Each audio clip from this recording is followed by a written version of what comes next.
नमस्कार। अगर भारतीय रेलवे में एक शानदार करियर बनाने का सपना है तो समझिए वो सपना पूरा होने वाला है। एक बहुत बड़ी खुशखबरी है। रेलवे ने 10+2 पास वालों के लिए एनटीपीसी के तहत जबरदस्त भर्तियां निकाली हैं। तो इस सुनहरे मौके के बारे में चलिए सब कुछ जानते हैं, शुरू से लेकर आखिर तक। तो सबसे पहले वो नंबर जिसका सबको इंतजार रहता है, इस बार कुल कितने पद हैं?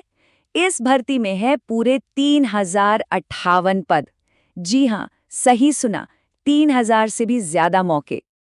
तो ये भर्ती उन सभी के लिए एक जबरदस्त मौका है जिन्होंने अपनी 10+2 की पढ़ाई पूरी कर ली है। मतलब अगर इंटरमीडिएट पास हैं तो भारतीय रेलवे का हिस्सा बनकर देश की सेवा करने का ये एक सुनहरा अवसर है।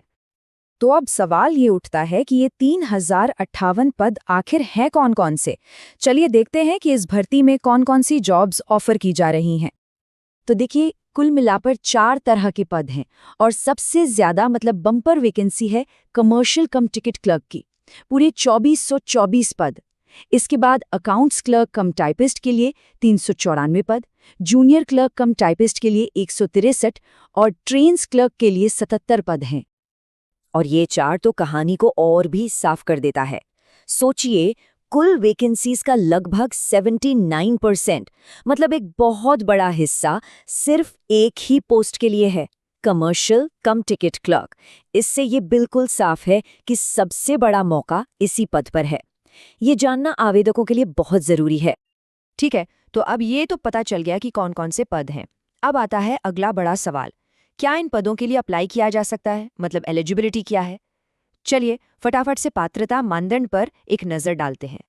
तो सबसे पहले बात करते हैं उम्र की।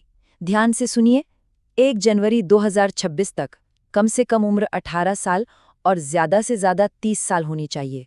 और हाँ, अच्छी बात यह है कि अगर कोई आरक्षित श्रेणी से है तो नियमों के हिसाब से उम्र में छूट भी मिलेगी। और पढ़ाई की बात करें तो क्वालिफिकेशन बहुत सीधी सादी है। बस भारत के किसी भी मान्यता प्राप्त बोर्ड से 10+2 यानी इंटरमीडिएट की परीक्षा पास होनी चाहिए, बस इतना ही। ओके, तो अगर उम्र और क्वालिफिकेशन दोनों मैच हो रही हैं तो अब सबसे जरूरी चीजों पर आते हैं, यानी कि जरूरी तारीखें और एप्लीकेशन फीस। ये डिटेल्स मिस नहीं कर सकते। ये तारीखें कहीं नोट कर लीजिए। एप्लीकेशन शुरू होगी 28 अक्टूबर 2025 से और आखिरी तारीख है 27 नवंबर 2025। फीस जमा करने की भी यही आखिरी तारीख है। तो टाइम तो काफ़ी है, लेकिन आखिरी दिन का इंतज़ार बिल्कुल नहीं करना है। अब आते हैं एप्लीकेशन फ़ीस पर। देखिए, जनरल, ओबीसी और ईडब्ल्यूएस कैटेगरी के लिए फ़ीस है 500 रुपये और एससी, एसटी, दिव्यांग और सभी महिला उम्मीदवारों के लिए यह सिर्फ 250 रुपीज़ है। लेकिन कहानी में एक ट्विस्ट है। क्या पता है कि ये फीस वापस भी मिल सकती है? जी हाँ, चलिए रेलवे की इस बहुत ही अच्छी रिफंड पॉलिसी को समझते हैं। ये वाकई में एक जबरदस्त बात है। बस स्टेज 1 की परीक्षा में बैठना है और फीस का एक बड़ा हिस्सा वापस आ जाएगा। मतलब जनरल, ओबीसी, ईडब्ल्यूएस वालों ने जो 500 रुपए दिए उसमें से 400 रुपए वापस, और एससी, एसटी महिला उम्मीदवारों को तो पूरे के पूरे 250 रुपए वापस मिल जाएंगे। इससे बेहतर और क्या हो सकता है? तो अब जब सब कुछ पता चल गया है तो सबसे जरूरी सवाल, अप्लाई कैसे करना है? चलिए पूरा प्रोसेस स्टेप बाय स्टेप समझते हैं ताकि फॉर्म भरने में कोई भी गलती ना हो। प्रोसेस बहुत आसान है। देखिए, सबसे पहला काम नोटिफिकेशन को ध्यान से पढ़ना है। दूसरा, अपने सारे डॉक्यूमेंट्स जैसे आईडी, एड्रेस प्रूफ सब रेडी कर लें। तीसरा, अपनी फोटो और सिग्नेचर को स्कैन करके तैयार रखें। चौथा, फॉर्म सबमिट करने से पहले एक बार प्रीव्यू करके हर डिटेल को अच्छे से चेक कर लें। और पांचवा, फाइनल सबमिशन के बाद एक प्रिंटआउट निकालकर अपने पास जरूर रख लें। बस कुछ बातें हैं जिन्हें गांठ बांध लेना है। पहली, पेमेंट सिर्फ ऑनलाइन होगी, डेबिट कार्ड, क्रेडिट कार्ड या नेट बैंकिंग से।